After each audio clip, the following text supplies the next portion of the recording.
Boa pra nós. Hoje a gente vai andar respeitando todas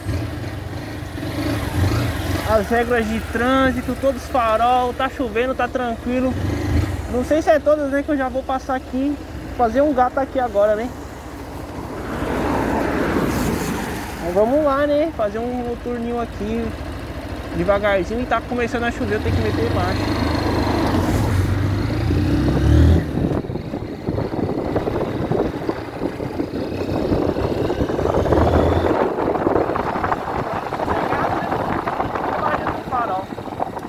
Ah, esse farol não para, mano. Pô.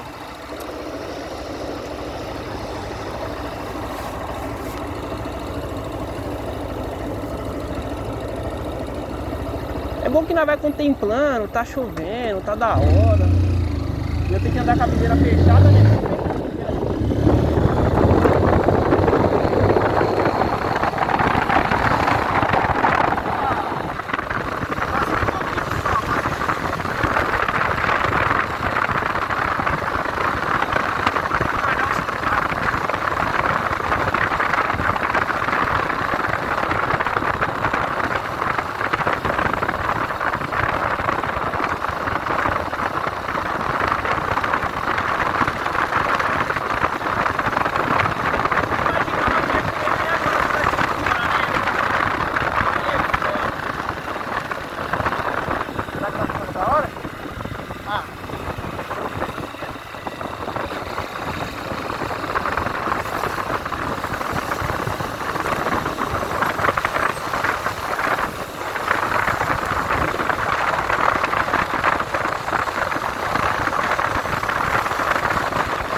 Senão eu vou perder. Senão eu vou perder celular. Vou perder tudo. Aí embaixo.